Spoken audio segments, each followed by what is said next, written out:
Chatting with Addi. Today we're at Glazers Local 513. Yeah!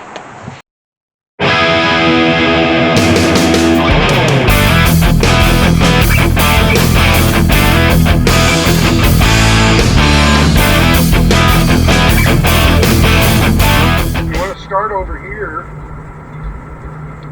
I'm going to show you some things about this. So our apprentices actually installed this entire system. A lot of people don't know what a glazer is. Well, a glazer does architectural metal and glass work. So we do all the framing systems that all this glass goes into. And there's a lot that goes into that because it's not just the metal and the glass, but as most people don't really understand, buildings consistently move. So when it gets hotter out, this metal is going to actually grow. So there has to be a wider opening to allow for that movement. So if you look over here, you can see the sealant is caulking. And what that's going to do, that's going to keep water and air from infiltrating into the building. So there's a lot more that goes into it than just putting in some glass and some metal. Yeah. But let's go inside. We'll take a look at some other stuff. Wow, I love history. And part of the history of the Glazers goes back into how buildings were made, the different materials that were used, and then different codes. So there's a lot of different building codes. Back in 1903, there was a horrific fire in Chicago. It was a theater called the Iroquois Theater, and back then they didn't take safety quite as seriously as we do now. And they didn't have as strict building codes. So when this theater caught on fire, there were multiple problems with it. For one, their doors opened inward, not outward. They had locks and chains to restrict people from getting access, to keep certain people out, up in the balcony rather than down in the expensive seats and things of that nature. So they also didn't have a fire escape that was completed. It actually cut off before it reached the ground. So when the fire happened, a lot of people got hurt, and we learned some things about that. So now, on a building that's accessible to the public, the doors have to open outwards. Not only that, but the door hardware has to be of a certain type. It can't require any specific knowledge to operate it. So what's specific knowledge? That could be a lever handle or your regular knob handle. You got to know you have to turn it and which way to go. Well, when they updated the building codes, now we had to start installing what's called a panic bar. So if there was a fire and everybody came crashing against me, even though this is locked, when everybody rushes and pushes into me, now the door's going to open. So that's one of the things we have to know how to install. See, now it's locked again. So this is one of the things that I teach our apprentices on how to install. The other thing that people don't realize is how does it even lock? Because you don't see a latch here. So how does it lock? Well, there's a rod that goes all the way from here up to here, and there's another rod that goes all the way down to the threshold. That's this piece of metal. And you can see that hole that's in there. That's where the rod drops into. So now it's locked. So we start at the entrance because that's what everybody comes and sees. Right? When you walk up to a building, the first thing you're looking at is the entrance to it. So yeah, the different hardware, we have to know how to put the closers on. So the ADA actually has a rule on how long it takes to close the door. So you have to have enough time to get into the building. So there's a lot of information that we cover, and that's all taught through our 4-year program. Pretty cool, huh? Yeah. So let's head over here. I'm going to show you how we install some of these systems. So this is the beginning of a storefront system. This is typical of something that you'll see in a convenience store, a bank, a lot of one-story buildings. A lot of those use this kind of a system. All those windows up there, those are all storefront system. And storefront system starts with this. This is called a sill panel. So this is going to be the base of our window frame. So this is our window frame that we're going to be installing. And you're going to notice something. We got a couple holes in it. That's not an accident. These holes are drilled by design. If you were to go home and look at probably have vinyl double hung windows that you can open up. And if you look at the bottom of that frame, you're going to see, in residential they're usually long and skinny, but you're going to see two holes in that frame. And that's for what we call weeping. See, most window systems, they're not designed to completely shut out all water. They actually take it in and then they shed it. And this is how they shed it. So all the water that gets into this system is going to eventually drain down here, and then it's going to weep out. So it can't get into the building. So if your window's leaking at home, first thing you should do is open it up and make sure those holes aren't blocked. Because if those holes get blocked, the water can come in. And you get bugs and stuff, dirt, things like that. They can get in there. So our first step is to anchor this. So I'm just going to screw this down tight.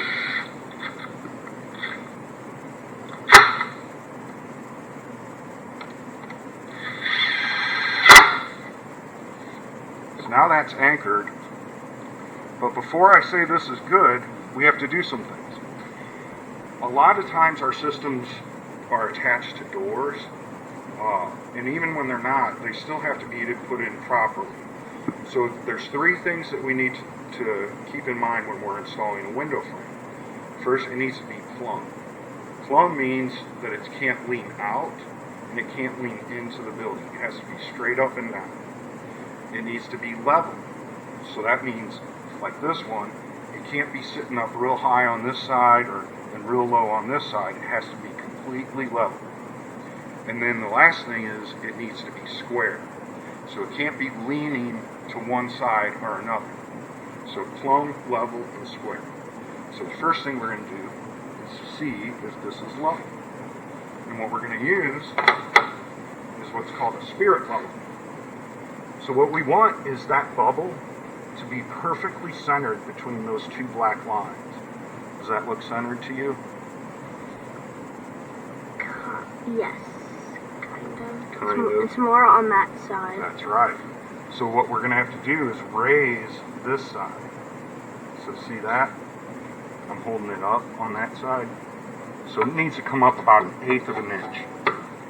And what I'm going to use to bring that up are these plastic shims.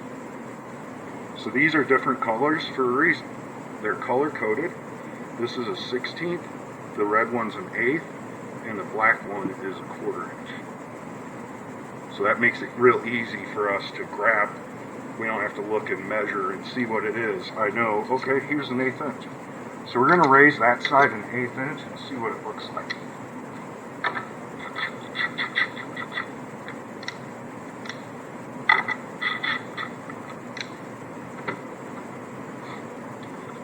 And I'm going to slide that in so that the screw, the anchor, is going to be in between those two legs of the shim.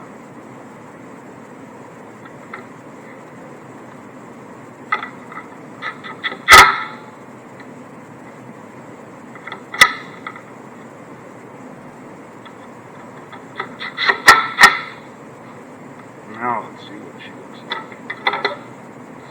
What do you think about that? It's still more? Yeah, it's still over on that side. Let's do another.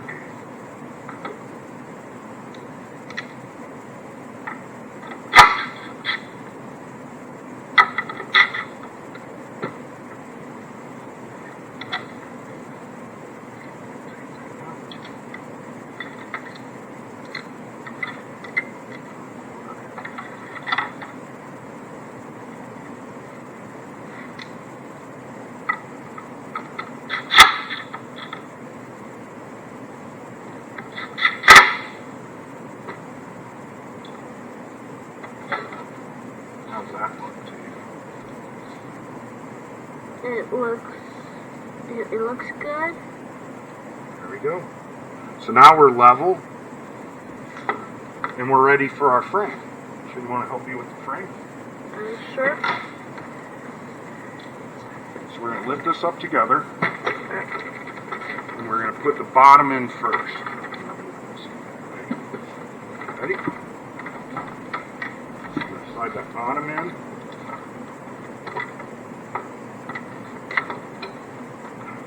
We got to go to you just a little bit.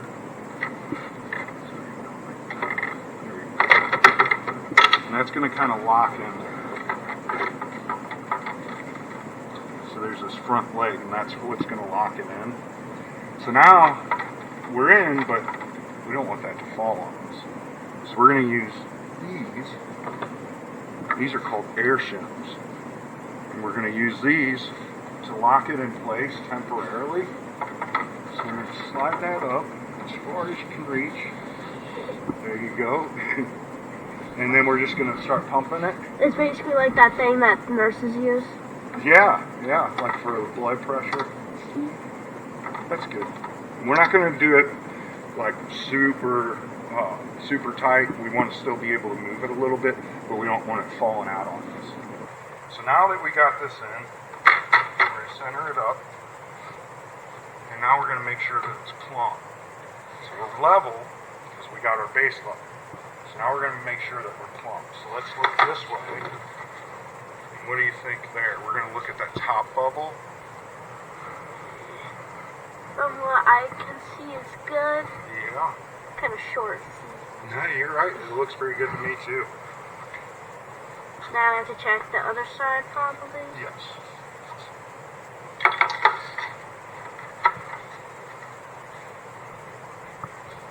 Looks like it needs to come out quite a bit. So what I'm going to do, I'm going to go ahead and put an anchor in this side because we like this side. This side's good. And since I'm doing it overhead, I'm going to put my safety glasses on.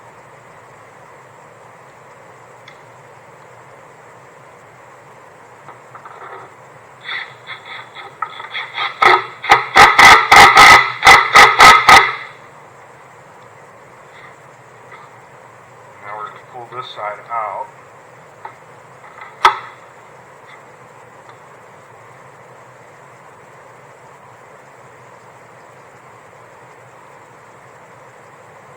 What do you think of that? Yeah.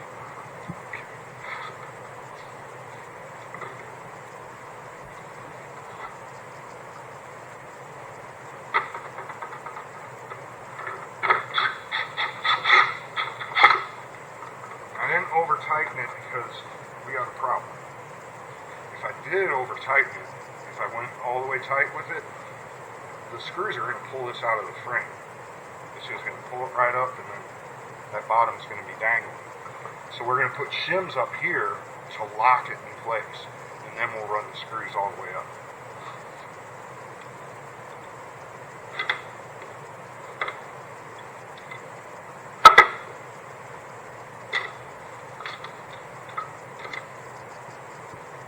So these are a couple of glazer tools. We call this a jimmy bar. It's a funky looking pry bar that's pretty much made for our industry. When it started out though, talking about history, when it started out though, it was intended for beehives. So the people that would tend beehives, they'd carry this around because it was a multi-tool for them. They could use it to pry open the beehives. This is what they would use to pull the nails. And then this, they would use to scrape the honey off of the little trays that those come in. So pretty cool, but we stole it and used it for our trade. So I'm going to use this to pry this down because we want these to be pretty snug.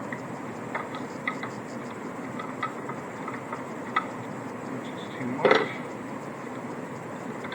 We'll go 7/16.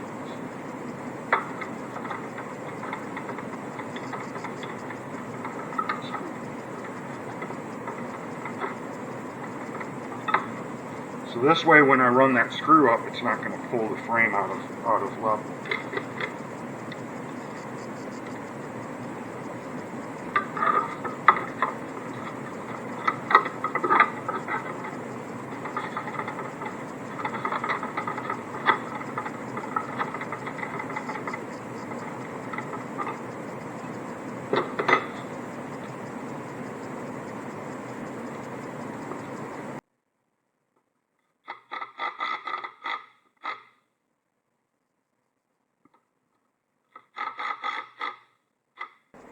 This is one of the main tools that we use as glazers.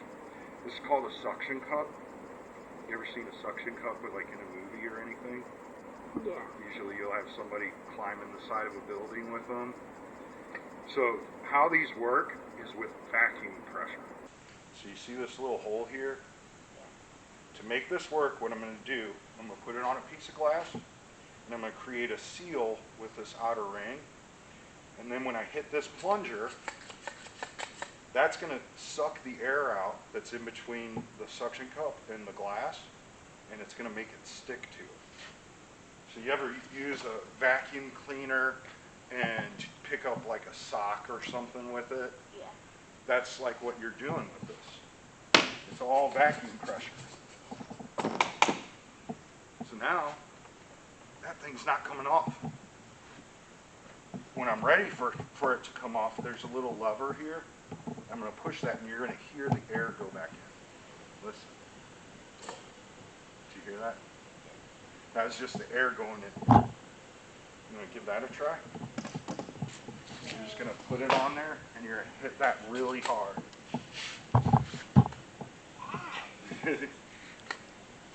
There you go. Good. Yep, that's good.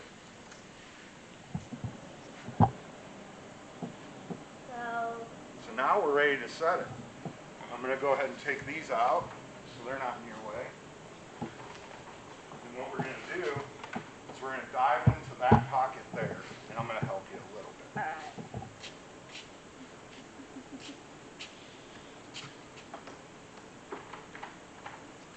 right.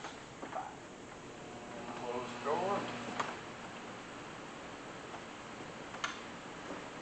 And then we're going to slide it over.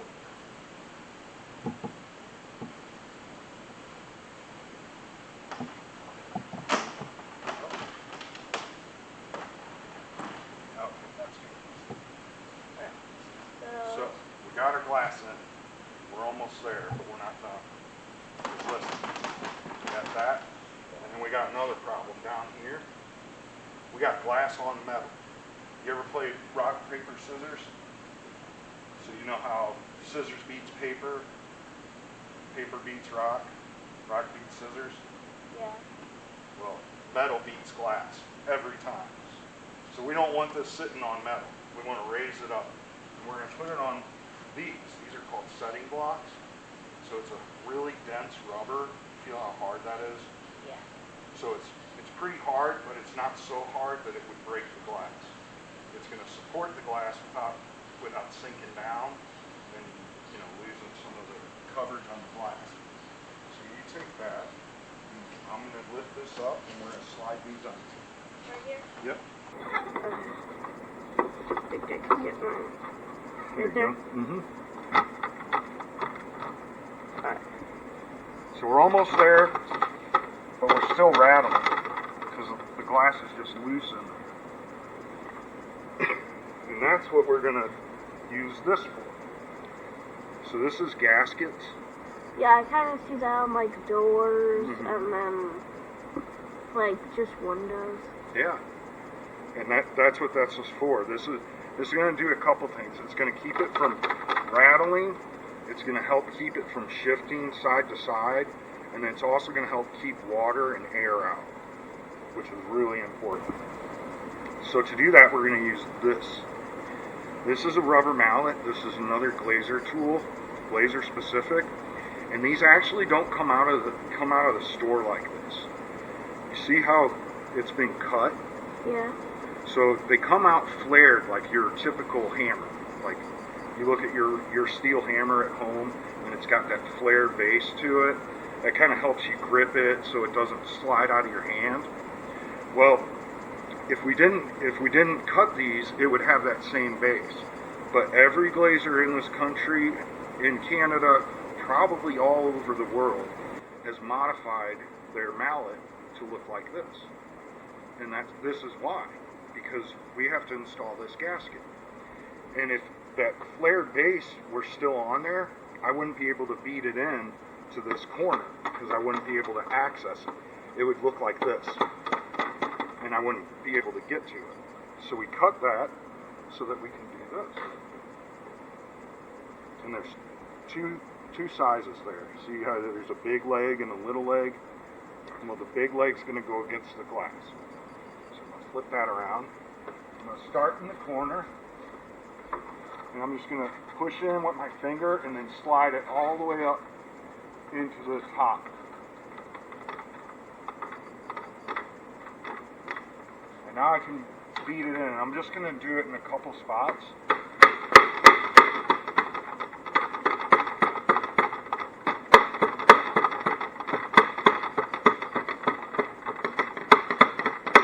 Because the cool thing about this, now I can just smooth it out.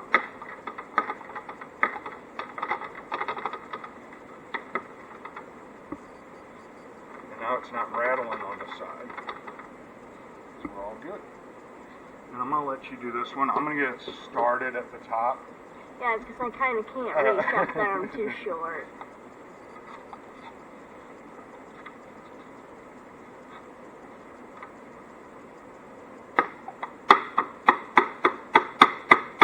I think you can reach that.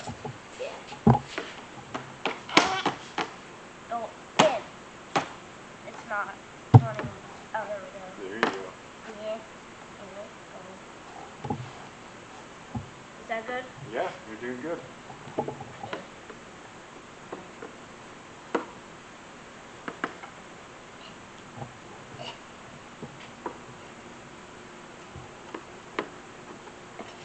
And then Smooth it all out. I can't. I'll get the top for you. Yeah, okay. Get what you can reach.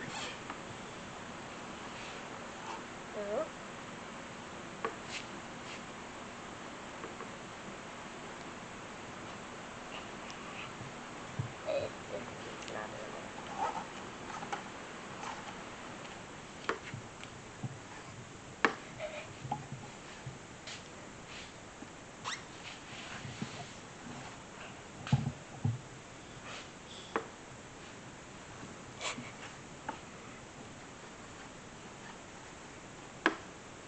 This is like me trying to make a pizza. Like, I'm terrible at it. Excuse me. You want to go in there? It's not working. It's okay. I'll get it for you.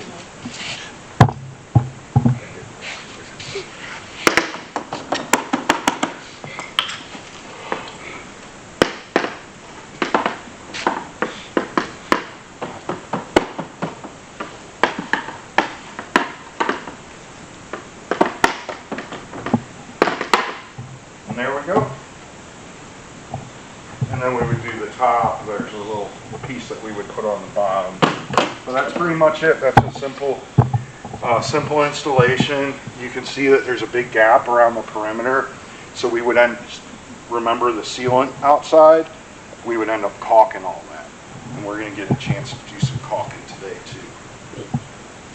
So this is, if you needed to take this out and change the glass out, that's when you would need one of these. This is a cotter pin extractor, and we just call it a hook tool. And what we do with this is we get behind that vinyl, the gasketing, and we pull it out, and then you can just pull it right out of the frame. So that's a little simple storefront. What we put in was plexiglass. This is actually a type of plastic. We use that for training just because it's safer, because we don't want to use real glass. As well, if someone drops it. Exactly. Then someone could get cut or hurt from it. So that's why we use this for training. But over here I have some glass to show you, because there's a a lot of different kinds of glass. So there's two forms of safety glass that we use. Well, there's a lot of different kinds, but these are two that I have handy to show you. This is laminated glass, and this is safety glass, so you can put this in a door or another high hazardous area. And what you'll see is it's broken. But if you look at it from the profile, it has two sides to it, and it has this plastic inner layer that keeps these two pieces together. So this way, if one side breaks, it's still okay. You can still use it because it's not broken on the other side. So where do you think you would see something like this? Like, just in the store. Could be, yeah. Because, like, it could also help from, like, sun breaking in. Yes, exactly. It can be used for security and safety. Now, on top of that, we also put these in our cars. This is what your windshields are made of, is laminated glass. So, rocks and stuff that hit my car all the time, I live on a gravel road, so my windshield probably has 4 or 5 breaks in it. And that's because it's laminated glass, so it just runs out. But it's still one piece on the inside, so I'm still safe. So that's what goes in your windshield.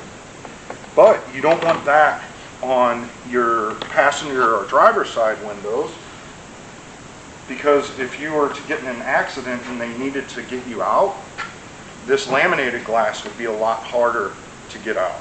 And when you're in an accident, time is really important.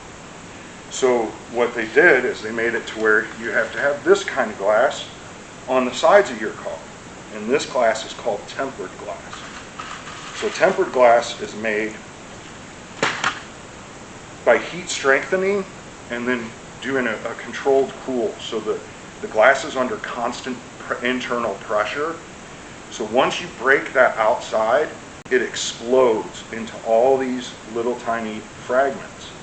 Now, these can still scratch you, but they're not going to give you a real deep cut, but like a laceration, the way plate glass would. Plate glass is very sharp and very dangerous.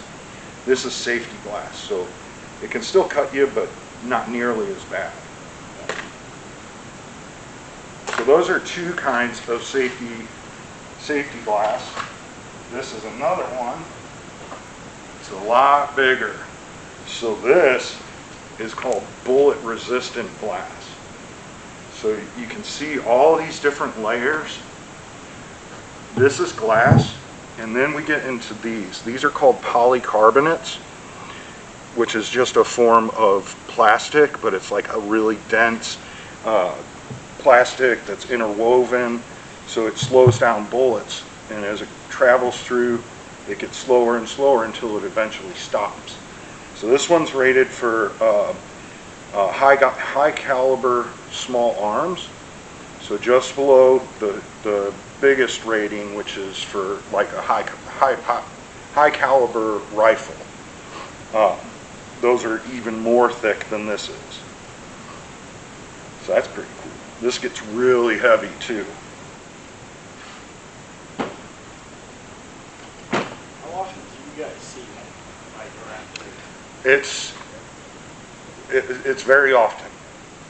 Yeah. So one of the coolest jobs I did, but also one of the jobs that made me the sickest to my stomach before I got out of the field, was working at an elementary school putting in bullet resistant glass. It was rough to see little kids, little 6-year-old kids going into school, and I'm putting bullet resistant glass in. But at the same time, it was gratifying knowing that I was doing something that could keep them safe. But that's the world we're living in today, is that that's even necessary. But we're doing a lot of bullet resistant glass in schools. You're also seeing acoustic glass, which is similar, because we're encroaching on our highways more now. So the closer we get to the highway, you're in an office, you can't hear because there's so many people just whizzing by.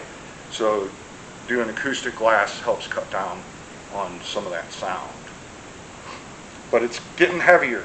So there's a machine that was invented to deal with how heavy this stuff is. And let's go check that out, because this is really cool. So this is called a glass manipulator. This is a machine that was invented solely for the glazier. This was made just for our industry. How it works is very similar to what we used when we did the manual one. If you look at these suction cups, you can see this hole up here. This one's just for mounting. But you see this little hole here? Yeah. It's just like the one that we did there. This is where all the air is going to get sucked out. Only instead of pumping it with your hand, the machine's going to do it for us. So you're not going around all around and just like pumping. Right, you don't have to go and pump all four of these. The machine's going to do it. Yeah, that'll just take a long time doing like a school. Yes. And it probably wouldn't hold as well. Plus, if we do start to lose suction, this is going to kick back on, and it's going to automatically start sucking into the glass again. So it works good for, see, so these are the different buttons. We got up and down, we got tilt, we got boom in and boom out, and then we even have a side shift. So I'm going to show you all. Lower it. Boom it out.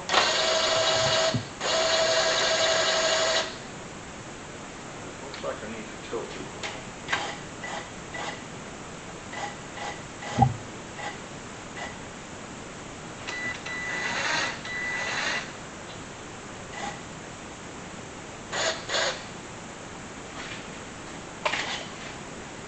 Now I'm going to turn on the suction.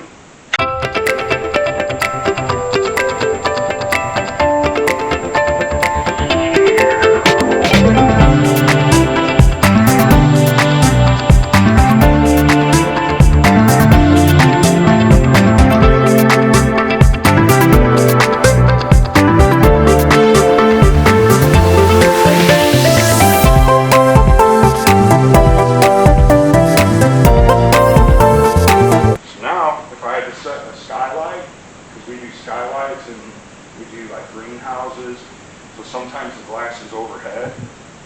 Now do it.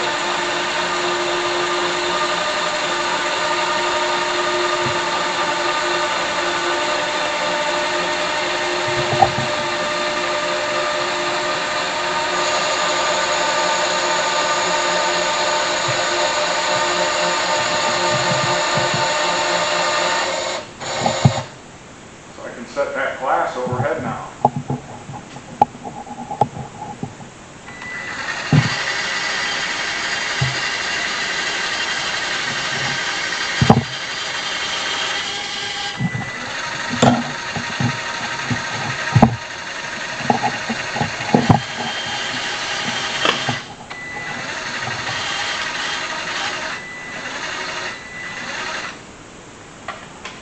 A lot of times when we get the glass, it's not going to be sitting the way we want to set it, because we almost always have it to where the glass is sitting long ways horizontally, because it's easier to transport on carts and whatnot.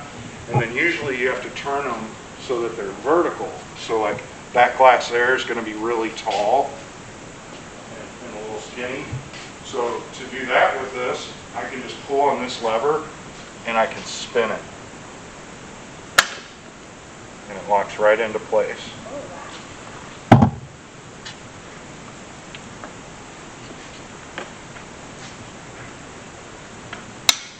And then if I needed to go down like a hallway, because a lot of times this glass is really big, but if I needed to go down a hallway, I can turn it to the side.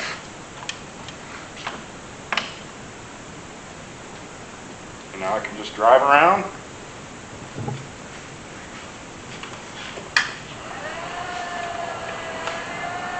Go where I need to go. Wow, that is really useful. Yes. I call it the back saver. This is the baby model because we only use it for training. And even with this little one, this has a maximum capacity of 840 pounds. So even with the little guy, it can lift a lot of weight. So I'm going to shut this off. But Addi, would you like to work the controls? Sure. So this is boom up, boom down. So this is boom up, boom down. So that makes the arm go up and down. This is going to tilt the top back, and this one tilts the top forward. This one is just boom in, And then boom out. And then if you look down at the tires, because it's really hard to see up there, but if you look at the tires, you're going to see it shift.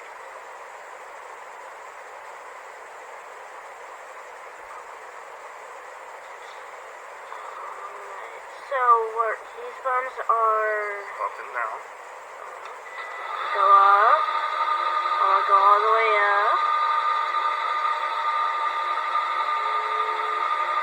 Okay, and then this is like right there.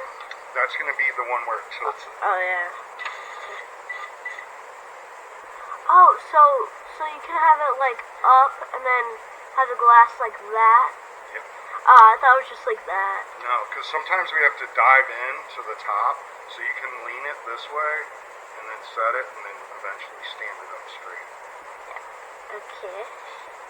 And then these buttons are for the tires. Yes, And then that's in and out.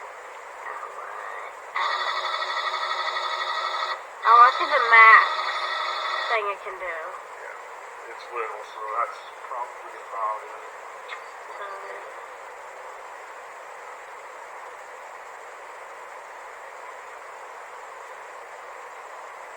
It's about the 3-foot extension. But they make real big ones that can reach a lot further than that. Like I said, we just got the baby for training. Yeah, because you don't need like something taking up all the room. Yes. I want to go back down.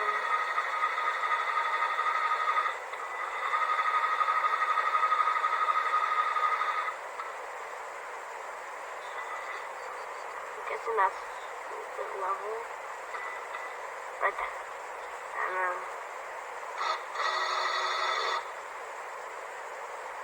oh yeah. You want to bring it in? So like this one.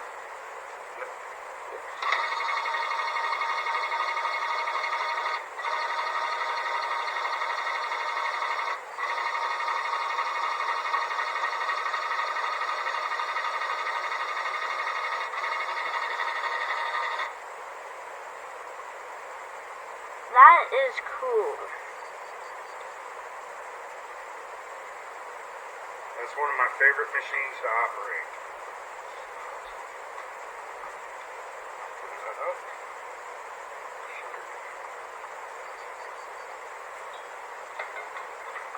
So this is one of the newer technologies that we've been using.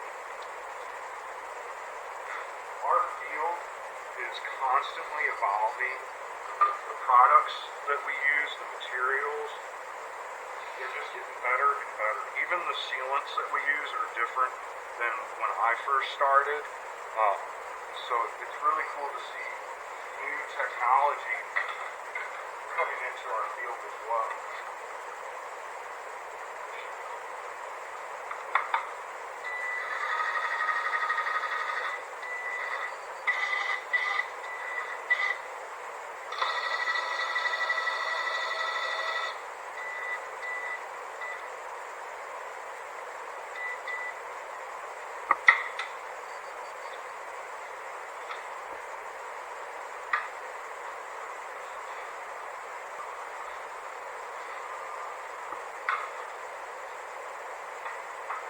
That is cool. Simulation of how we anchor our curtain wall frames to the floor lines. So if you could imagine, this is like steel decking that has concrete poured in it.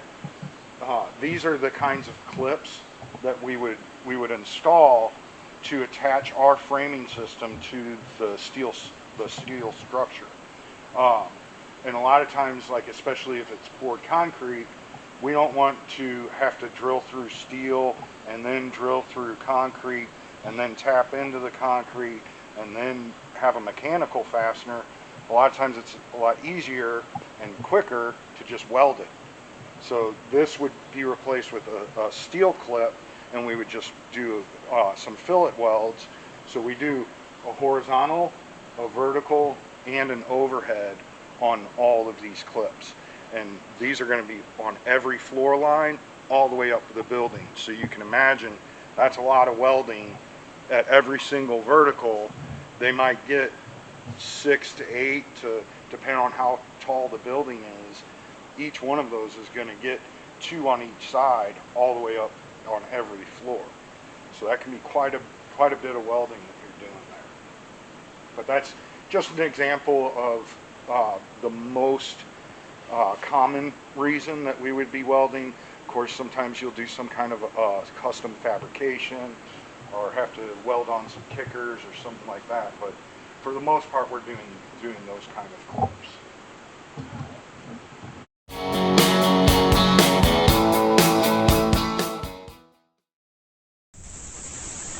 Alright, so the first question is, what do glazers do?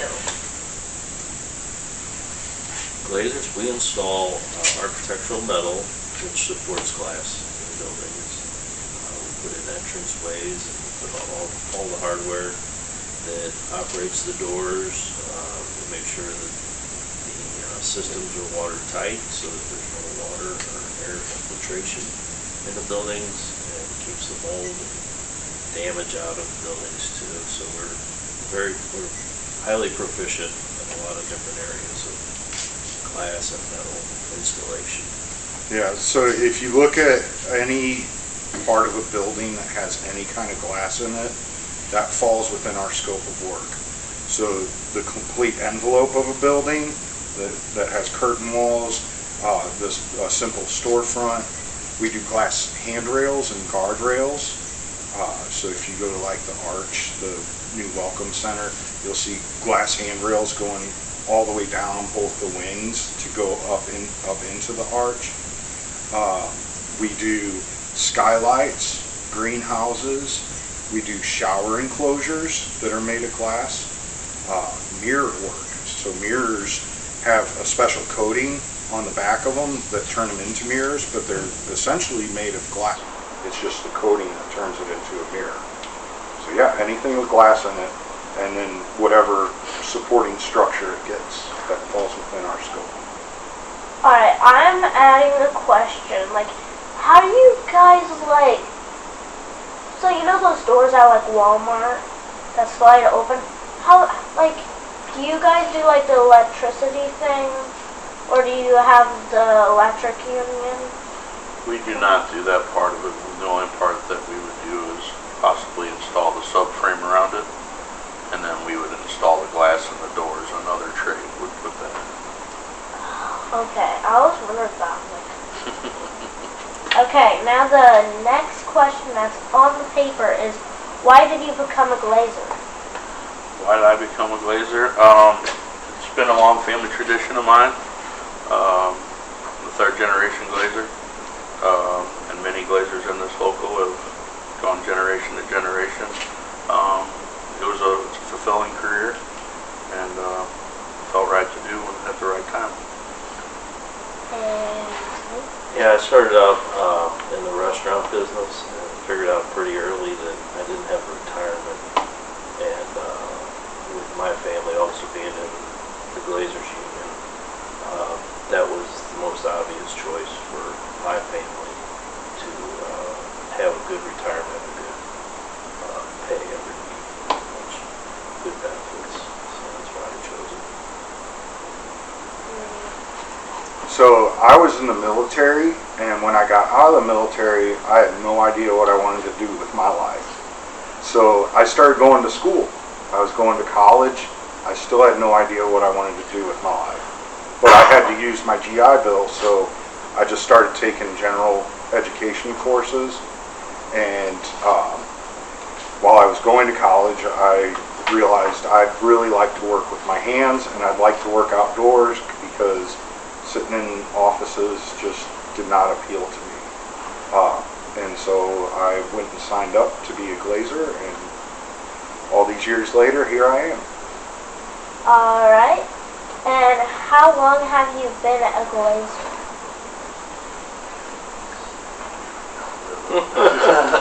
I have the least amount of experience, and I'm at 18 years. I'm at 26, 23. Okay. What is your favorite part of your work? My favorite part's being able to drive down the street and be able to show your family the different projects you worked on. Tell your kids who climbed over the edge of that building up there when you're looking way up there. It's fun to show what you've done. Yeah, we drive our family nuts how many different places we stay. I put all that glass in there, but it's very proud to have that. It's never fallen on anybody. It's never moved. It's still in the same place that you started out with. It's a proud thing to see. For me, I think my favorite part is the vast scope of our work. That you're never stuck doing the same thing forever.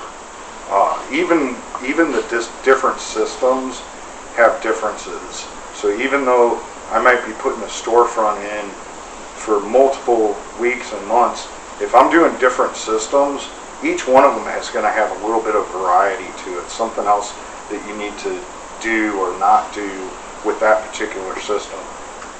And then just go into all the different jobs, job sites, job conditions. It's always something new, so it's really, you can't really be bored if you're a glazer. Alright. As a glazer, what are you most proud of? There's a glass cube building that was shipped over here from China, and we erected it. We only broke 2 pieces of glass on the whole thing, but each piece was around $10,000. So, pretty proud that it's all glass, imported glass. So it's a pretty proud moment of mine to see that one still intact. I'd say probably job-wise would probably be the arch project that I was able to work on a national monument in our city. I think the thing I'm most proud of is our union. We do a lot to help each other out. We have support systems for our membership, so that if a member is going through a tough financial time, or if they get hurt outside of work, we have what's called the benevolent fund, where we'll chip in to help take care of that member. We take part in a lot of charities. We support other union charities, but then we also have some that are near and dear to our hearts. Every year we go out with Rebuilding Together St. Louis with the plumbers and pipe fitters, and we help fix broken glass in people's houses that couldn't otherwise afford it. We help seal holes so that the cost to heat and cool their home can be lower. And then we also support the Crisis Nursery in St. Louis, and all the work that they do to help children that are in a really bad situation. So I think that's the proudest thing I am about, is just the work that our union does with the community, but also within it ourselves, and making sure that we take care of each other. In your career, what would you say was the most challenging and why? Working with him. Yeah. Working with them. Let's see. Taking this job in the office has probably been the most difficult part.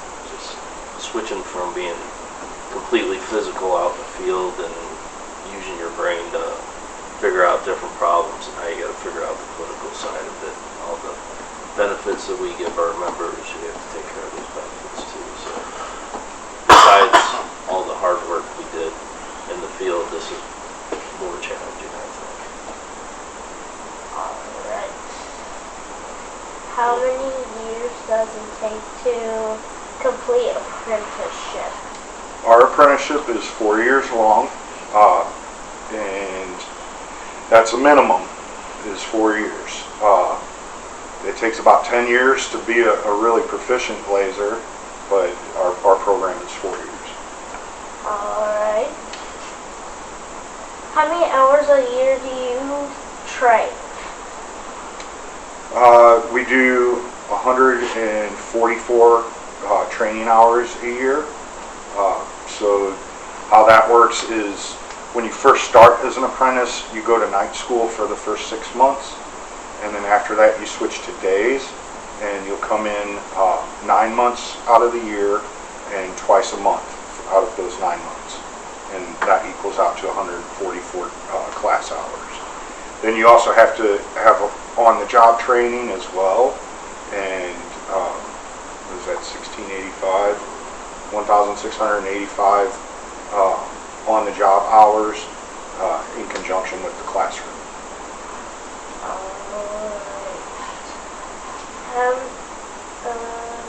How long is your shift? That'd be, our normal days, 8-hour days on average, but we do run into overtime. You could go to when the job's done. Alright. You could get on a night shift job too.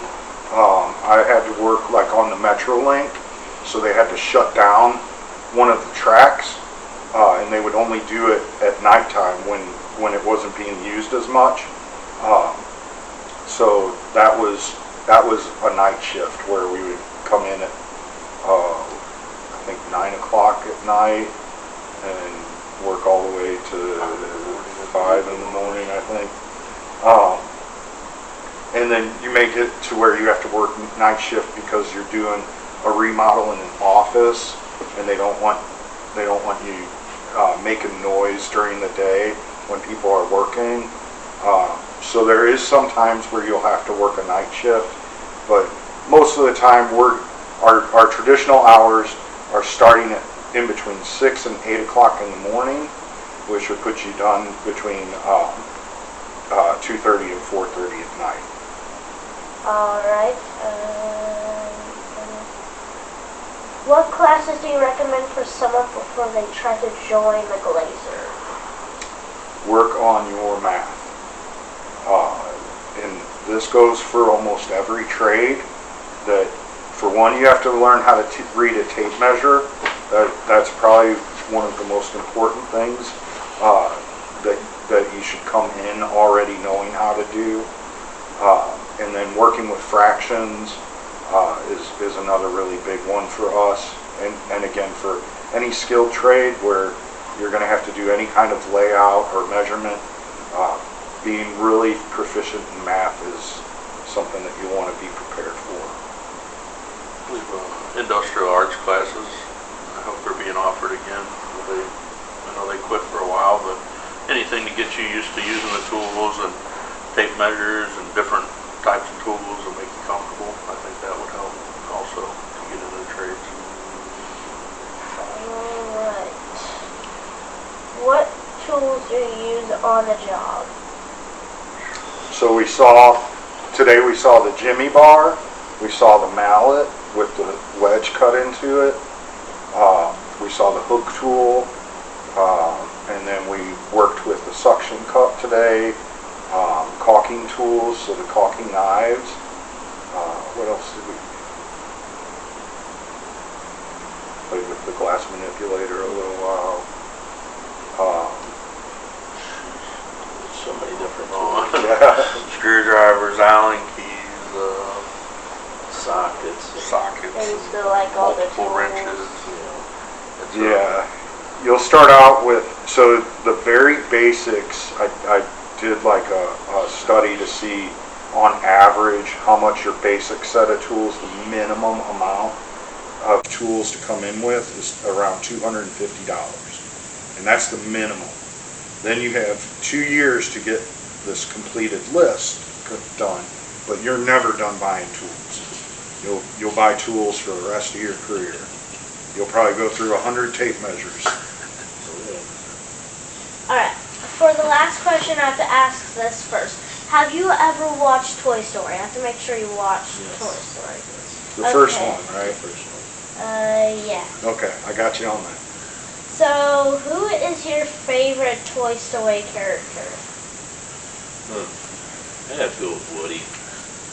He's the oldest of the group, and I kind of feel like I'm the oldest too, so I kind of sympathize with him. I'd say Mr. Potato Head.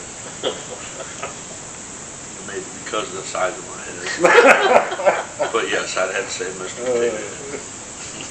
I like the pig. The piggy bank guy. Yeah. I thought he was pretty funny. So, I think she's in the first one, Jessie, no, second, but she's like a cowgirl. She comes in the second, movie, or I would have to go with, her pet horse. I think it's her pet. What's the horse's name? Trigger. Oh God, do you remember? or I'll go with the T-Rex. The T-Rex. I love dinosaurs. He's pretty funny. Yeah. I love dinosaurs. They're my favorite. I'd like to say thank you to Local 513 Glazers. They gave me a tour there. It was amazing, and I found out a lot of stuff there, like I didn't know there's a such thing as a glass manipulator. I can't say it. This wonderful word that's going to appear here is what I'm trying to say. And it was just really cool. I found out how they use suction cups for like picking up glass. That was really cool. I didn't know you could actually use that type of suction cup for that. So I'd just like to say thank you. It was really amazing there. Like and subscribe.